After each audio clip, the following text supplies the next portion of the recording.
today's video, gusto kong malaman sa inyo kung gumagamit pa rin ba kayo ng Atomic Cash Loan given na hindi siya 0% na katulad ni Atomic Credit. Gaano kataas ang interest na sinacharge sa inyo? And worth it ba na kumuha kayo ng cash loan dito kay Atome versus other apps na meron tayo? Well, yan ang pag-uusapan natin ngayon. So samahan nyo ako, pag-usapan natin yan, sit back and let's discuss. Coming right up.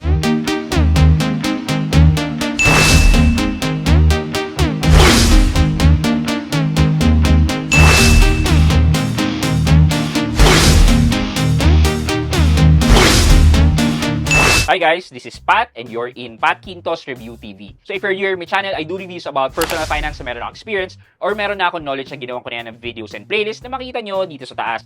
At kung bago ka dito sa channel ko, you may want to consider subscribing to my channel. Just a disclaimer lang guys, this video is not sponsored by Atome. Lahat na sasabihin ko dito ay based on my experience and knowledge alone. Yeah guys, so kay Atome, meron siyang Atomic Credit and Atomic Cash Loan. So for Atomic Credit, yan, masasabi natin yan, 0% interest yan, lalo na kapag nagbayad kayo in full. And kung medyo nagigipit naman kayo, pwede nyo siyang i-convert into installment with an additional interest. However, hindi talaga siya nako-convert into cash ng legit way. Meaning, katulad ni Maya Credit na merong option or merong function na pwedeng i-transfer sa e-wallet and ma-withdraw mo ng cash. Kay Atomic Credit, wala. You have to use the QR, the physical card, and the virtual card. So kung paano mo gagawin into cash, bahala ka na, meron yan, pero it's not for this topic today. Ngayon, kung kailangan mo ng cash, meron silang ino-offer na Atomic Cash Loan. Ito, okay sana, kasi mabilis mo lang makukuha yung cash loan mo and wala nang workaround na kailangan pa. Ang caveat nga lang nito is hindi po siya 0% interest. For me, the biggest downturn netong cash loan na to is the interest. Okay, before we head over sa interest, paano nga ba muna magkaroon ng Atomic Cash Loan offer? well, sa totoo lang naman talaga, hindi natin pwedeng i-push na bigyan tayo ng offer. What we can only do is to prove Atome that we are low risk to default sa ating mga utang. In short, kailangan natin pagandahin ang pangalan natin or ang credit score within Atome. So, paano mo gagawin yan? Siyempre, gumamit lang kayo ng gamit ng Atomic Credit nyo, magbayad kayo lagi in full, or make sure na hindi kayo malilate sa pagbabayad nyo in case na ginawa nyo siyang installment. Yung continuous pag-rely dito kay Atomic Credit is your number one stepping stone to get an Atomic Cash Loan. Pangalawa is for you to maintain a good credit standing. Hindi lang kay Atome, pati sa ibang mga apps, ibang mga bangko, make sure na maganda ang pagbabayad mo sa mga utang mo. Lastly, make sure na i-minimize nyo ang mga utang nyo kasi nakikita ng mga lending institution kung saan tayo may mga utang pa. Eventually, pag pinakita natin kay Atome na medyo maayos tayo magbayad, low risk tayo mag-default, there's a probability na mamigyan tayo ng offer. And for me guys, matagal na tong offer sa akin na 15,000 at just recently, ito, nakita ko lang sa Viber, nag-send sa akin ng Viber note si Atome telling me that they have increased sa Atomic Cash Loan credit. Guys, just to tell you isang beses lang ako nag-avail ng Atomic Cash Loan since I got the offer. I got the offer sometime 2024 pa yata. Thus, after kung bayaran yun, hindi na ako nag-avail kasi I have personal reason and one of it is the interest. So, hindi ko na siya in-avail hindi ko binubuksan, hinahayaan ko lang doon. Tapos ngayon, nagbigay nga sila ng increase, which is ito, additional 15,000, a total of 30,000 na ang aking Atome Cash Loan. Going back sa interest, gusto ko ipakita sa inyo kung gaano kataas ang interest nitong Atome Cash Loan. So when you open the Atome app, as you can see, 30,000 pesos from previously na 15,000 pesos. When you click that, ito papakita ko sa inyo yung bills ko So ito yung bill history ko. 2024 pa yung time na nanghiram ako dito kay Atome Cash Loan. So, click natin itong check now, request loan. Let's say 30,000 pesos para makita natin kung ano yung offer sa ating interest. Merong 1% na kaltas, which they call it the processing fee or admin fee. Comparing this with other, yung iba nasa 2%. So, kay Atome, 1% medyo industry standard. Kahit merong lending company na hindi nagbabawas ng processing fee. So, ito yung repayment plan. Click natin yung 6 months. Sa 6 months, it's 5.50% na interest. So, 6,650. Calculate po natin yan. 6,650 times 6, that's 39,900. I-minus po natin yung 29,700 na nakuha nating principal. Ito po yung total expense or cost ng loan natin, which is 10,200.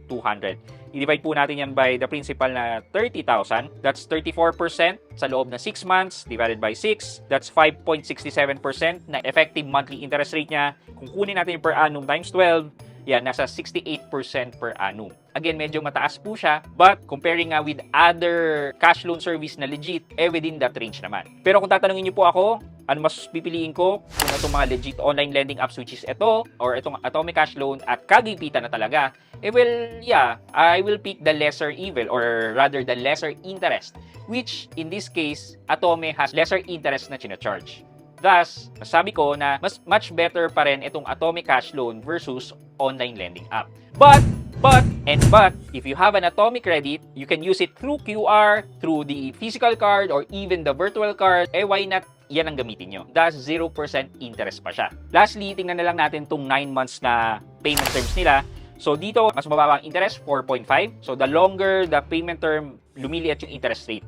But the interest expense, hindi naman. Mas lumalaki pa. So, kung kakalculate natin to, 4683.33 times 9 months, that's 42,149.97 minus 29,700, that's 12,449.97. Divide natin yan by the principal na 30,000. So, that's 41.49% or 50% sa loob ng 9 months. Divide natin yan by 9. Lumalabas na 4.6% per month ang effective interest rate niya. And i-multiply natin yan by 12, that's 55% per annum. More or less, halos parehas lang naman. So, mas mababa po ang interest rate niya given na mas mahaba yung payment term. But again guys, if you translate that interest into peso, mas malaki po ang babayaran yung interest. Comparing it, yung 6 months, nasa 10,200. Well, itong 9 months naman ay nasa 12,500. So, yeah, yun yung difference niya. So, basically, yan lang yung short review natin for Atome. And for my conclusion, kung meron po kayong credit line na nag-offer ng 0% interest or much better na cash loan na nag-offer ng mas mababang interest and with a longer payment term, sa tingin ko, much better na yun po ang kunin nyo than this Atome cash loan. However, if wala naman kayong ibang option, you only have Atome cash loan and the other online lending apps natin, and even the loan shark lending apps, di hamak na much better and much safer na gumamit ng Atome Cash Loan. So for our question of the day, gusto ko sanang mamili kayo. So, kung meron kayong Atome Credit and meron kayong Atome Cash Loan, so since walang official way to convert your Atome Credit into cash, mas pipiliin nyo bang gumawa na lang ng workaround sa Atome Credit para ma-convert nyo yan sa cash? O yung mas madaling way na ihiram nyo na lang sa Atome Cash Loan, though mas mataas ang interest? Anong pipiliin nyo sa dalawa at bakit?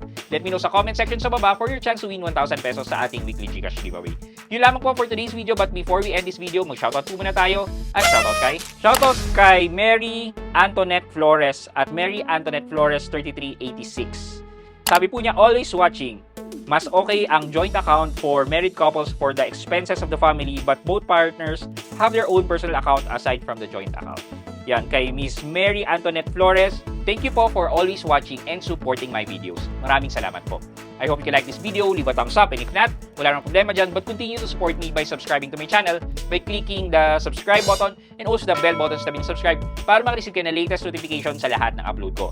Again guys, this is Pat Quinto and you're in Pat Quinto's Review TV. Bye-bye!